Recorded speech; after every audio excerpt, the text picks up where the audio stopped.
ಆತ್ಮೀಯ ಸ್ನೇಹಿತರುಗಳೇ, ನಾವೆಲ್ಲ ಜೀವನದಲ್ಲಿ ಏನೇನೋ ಮಾಡಬೇಕು ಅಂತ ಅನಿಸುತ್ತೆ.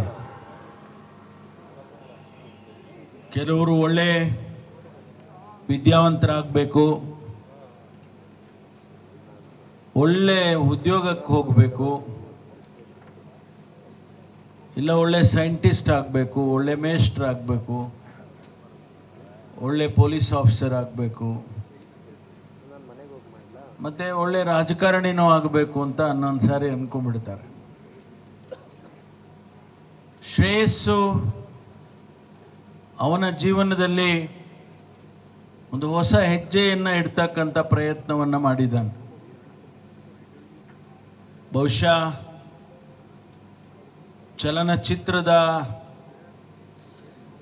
ಕ್ಷೇತ್ರ ನಾನು ತಿಳ್ಕೊಂಡ ಹಾಗೆ ಭಾಳ ಕಠಿಣವಾದಂಥ ಕ್ಷೇತ್ರ. ಅಷ್ಟು ಸುಲಭನಾಗಿ ಯಶಸ್ಸಾಗುತ್ತೆ ಅಂಥೇಳಿ ಅನಿಸೋದಿಲ್ಲ. ಅನೇಕ ಸಂದರ್ಭದಲ್ಲಿ ಪ್ರತಿಭೆ ಇರುತ್ತೆ, ಪ್ರೋತ್ಸಾಹ ಇರೋದಿಲ್ಲ. ಅನೇಕ ಸಂದರ್ಭದಲ್ಲಿ ಪ್ರೋತ್ಸಾಹ ಇರುತ್ತೆ, ಪ್ರತಿಭೆ ಇರೋದಿಲ್ಲ. ಯಶಸ್ಸಿಗೆ ಇವತ್ತು ಪ್ರತಿಭೆ ಇದೆ, ಪ್ರೋತ್ಸಾಹನೂ ಇದೆ, ಎರಡೂ ಇದೆ. ಆದ್ದರಿಂದ ನಿನಗೆ ಖಂಡಿತವಾಗಿ ಯಶಸ್ಸಾಗುತ್ತೆ ಅಂತೇಳಿ ನಾನು ಭಾವಿಸ್ಕೊಳ್ತೇನೆ. ಜೊತೆಗೆ ನಮ್ಮೆಲ್ಲರಿಗೂ ಕೂಡ ಈ ಕ್ಷೇತ್ರ ಒಂದು ರೀತಿಯಲ್ಲಿ ಹೊಸ ಕ್ಷೇತ್ರ, ಯಶಸ್ಸಿಗೆ ಹೊಸ ಕ್ಷೇತ್ರ. ಅದರಲ್ಲಿ ಅನೇಕ ಸವಾಲುಗಳು ಬರ್ಬೋದು, ಅದರ ಜೊತೆಯಾಗಿ ಅವಕಾಶಗಳು ಬರುತ್ತೆ. There are opportunities, there are challenges. So you will have to take both of them together. ಆದ್ದರಿಂದ ನಿಮಗೆ ಯಶಸ್ಸಾಗಲಿ ಅಂತೇಳಿ ನಾನು ಹಾರೈಸ್ತೇನೆ. ಒಂದು ಮಾತಂತೂ ಸತ್ಯ, ಇತ್ತೀಚಿನ ದಿನಗಳಲ್ಲಿ ನಾವೆಲ್ಲ ಚಿಕ್ಕಂದಿನಿಂದಲಿರುವಾಗ ಪಿಕ್ಚರ್ಗೆ ಹೋಗಬೇಕು ಅಂತ ಹೇಳಿದರೆ ಭಾಳ ಖುಷಿನೂ ಆಗೋದು. ಪ್ರತಿಯೊಂದು ಪಿಕ್ಚರ್ನಲ್ಲಿ, ಚಲನಚಿತ್ರದಲ್ಲಿ ಒಂದು ಸಂದೇಶ ಇರ್ತಾ ಇತ್ತು. ಜೀವನದ ಮೌಲ್ಯಗಳ ಬಗ್ಗೆ ಪಾಠ ಇರ್ತಾ ಇತ್ತು.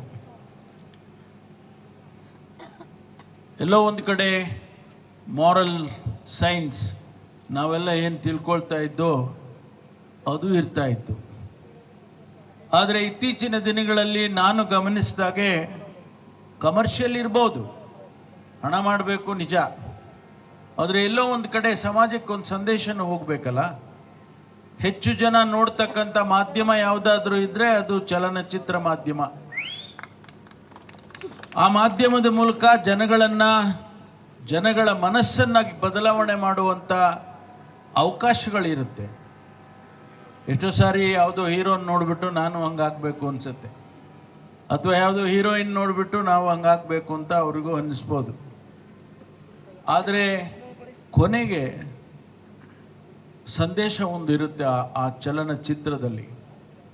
ಅದು ಇತ್ತೀಚಿನ ದಿನದಲ್ಲಿ ಕಡಿಮೆ ಆಗಿದೆ ಅನ್ನುವಂಥದ್ದು ನಾನು ನೋಡಿದಂಥದ್ದು, ನಾನು ಅರ್ಥ ಮಾಡಿಕೊಂಡಿರುವಂಥದ್ದು. ಹಾಗಾಗಿ ಇವತ್ತು ನಿನ್ನ ಜೀವನದಲ್ಲಿ ಯಾವುದೇ ಪಿಕ್ಚರ್ನ ಮಾಡಬೇಕು ಅನ್ನುವಾಗ ಎಲ್ಲೋ ಒಂದು ಕಡೆ ಸಮಾಜಕ್ಕೊಂದು ಸಂದೇಶ ಹೋಗುವಂಥದ್ದು ಮಾಡಿದರೆ ಭಾಳ ಒಳ್ಳೆಯದಾಗ್ತದೆ. ಜನ ಗಮನಿಸ್ತಾರೆ, ಜನ ಇಷ್ಟಪಡ್ತಾರೆ.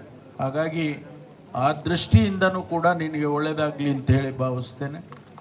ಮತ್ತು ಜೈರಾಮ್ ದಂಪತಿಗಳು ಹೊಸ ಪ್ರಯತ್ನಕ್ಕೆ ಕೈ ಹಾಕಿಬಿಟ್ಟಿದ್ದಾರೆ. ನನಗೆ ಆಶ್ಚರ್ಯ ಆಯಿತು, ಯಾಕೆಂದರೆ ಇದು ಜೈರಾಮ್ ಕ್ಷೇತ್ರ ಅಲ್ಲ ಇದು. ಆದರೆ ಇದಕ್ಕಿದ್ದಂಗೆ ಬಂದ್ಬಿಟ್ಟು ನಾನು ಈ ಪಿಕ್ಚರ್ ಮಾಡಿಸ್ತಾ ಇದ್ದೀನಿ ಅಂತ ಅಂದರೆ ನನಗೆ ಹೆಂಗೆ ಆಗ್ಬೇಕು ಹೇಳಿ? ನನಗೆ ಸ್ವಲ್ಪ ಶಾಕ್ ಹೊಡೆದಂಗೆ ಆಯಿತು. ಆದರೆ ಅವರಿಬ್ಬರು ಆಶೀರ್ವಾದ ಮಾಡಿದ್ದಾರೆ, ಅವರಿಬ್ಬರು ಒಳ್ಳೆಯದಾಗಲಿ ಅಂತ ಹರಸಿದ್ದಾರೆ.